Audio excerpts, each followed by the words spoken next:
So first I want to get into some details about this wig. This is from UNice Hair. UNice did sponsor this video, so thank you so much to them for sponsoring this video and sending me this wig. It is a 28-inch Brazilian body wave wig. This is the natural state of the hair once I got it. It came in natural black and I believe it is 150% density. So as far as construction of the cap, it is just a lace frontal wig. So the back has the adjustable straps that you can adjust to fit more tight or more loosely. And then of course it has the clips in the back. It also has a clip on both sides of the wig.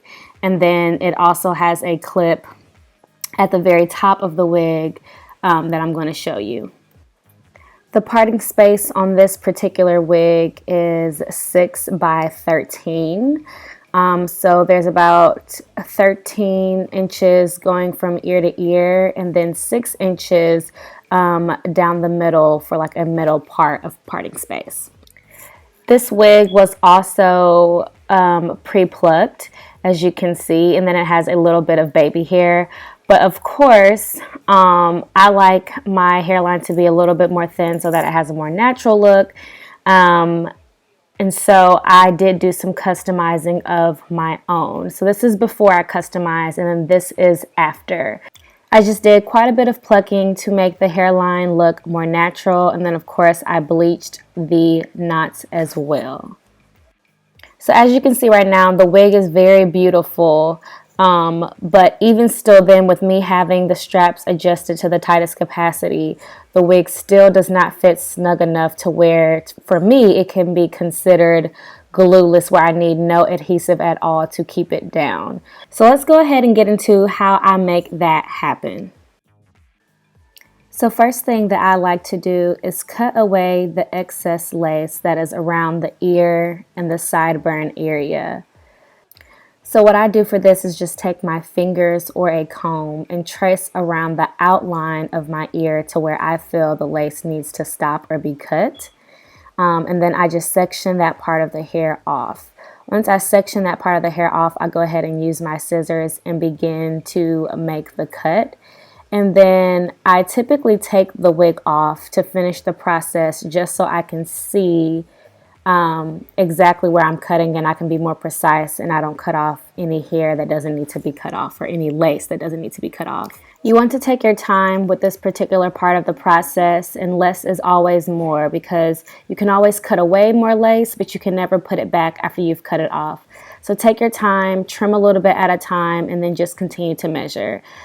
So once you're finished with that, you just want to go ahead and put the wig back on and kind of make sure that you have trimmed off enough and it's exactly how you want to look. You want to center the wig, and then you want to go on and you want to do the exact same thing to the opposite side. The next thing I'm going to put focus on is the placement of the band. This part is very important. I place my fingers inside of the wig and I'm going to pull on it so that I can see exactly where I need to place the band so that the wig lays down perfectly without the help of any adhesive. And so once I figured that out, which for this particular wig was kind of like right behind the ear area, which is typically going to be, then you want to place the band exactly where it's going to be laying in the nape and around the ears, and measure out exactly how much band you will need. I like my bands to be pretty tight, but this part is also personal preference. You just want to make sure that you do have a tight enough band so that the wig is secure and doesn't come off and lays flat against your head without the help of any adhesive. So the next step, and the single most important piece of this method, is sewing on the elastic band. The direction you sew the elastic band on is very important because it's going to determine how your wig is going to lay. I have found that if you sew it at an angle, then the wig is going to lay more natural and more flat, opposed to if you sew it going straight across, where that usually causes bunches in the lace. It kind of pulls at the sideburn area, and you just want the wig to look as naturally as possible. So sew at an angle, and that will kind of provide you with a better lay for a glueless wig. And then just keep in mind how your fingers were placed when you were pulling on the wig to kind of determine the best place to put the elastic band. I typically just sew the band on in my lap, but you can use whatever method works better for you. I just used the mannequin head for the purposes of this video. So then you're going to do the same thing to the other side, and then once you're finished, you want to try on the wig to see how it fits, because this is your opportunity to literally start over with the band if it's not fitting right. And as you can see, it fits perfect. I still have the sideburn area to work with, and it's laying flat against my head. So I don't like to do the ball cap method anymore because it's too irritating to my skin and my hairline. Plus, if this is a glueless wig, I just take it right off once I'm finished with it at the end of the day. So here is the wig after I have put some layers in it, and then I have added some curls to it with my flat iron.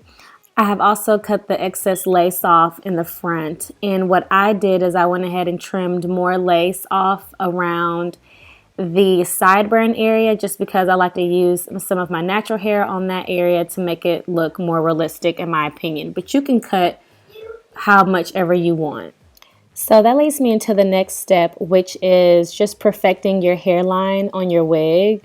So for this wig in particular, I am going to kind of create some sideburn areas since I cut off that extra lace, so that it looks a little bit more natural. But for you, this could mean adding baby hair. It could mean thinning the hairline out a little bit more. It's personal preference at this point.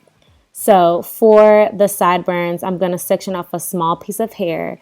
Then I'm going to use a razor comb to kind of cut to the length of my natural sideburns. Then I'm going to take a little bit of edge control to kind of lay down and smooth out that sideburn area. And you can just take your time with this part. There is no rush. After I kind of get it to the length I want it to be, then I'm going to take some tweezers and I'm just going to pluck it so it's just a little bit more thin. And then I'm just going to continue to kind of smooth it out until it looks exactly the way I want it to look. So once I'm finished with that, then I'm just going to take some styling foam or mousse and just continue to work with my hairline so that it's exactly the way that I want it to look. I may tweeze a little bit more. I may do some baby hairs, whatever the case may be. And of course, you don't want to forget to shape your sideburns on the other side of the wig as well. So I've already done that. And then once I finish getting my hairline kind of the way I want to, I'm going to take one last layer of mousse and I'm going to just put it all around my hairline.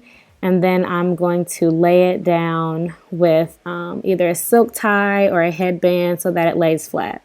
Adding the foam and tying it down is going to help the lace look more realistic and lay more with my skin. So I never skip this part, even with a glueless wig.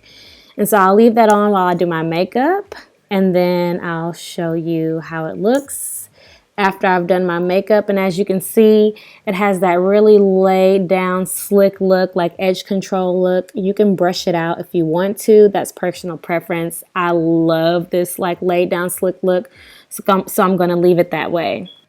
And as you can see, it turned out beautifully. I love doing glueless wigs and installs. I hope to continue to perfect this method because I am done with the glues and the tapes. I need my forehead and I need my edges, and I'm done with the bald caps. So let me know what you guys think. Let me know if you have any tips or tricks.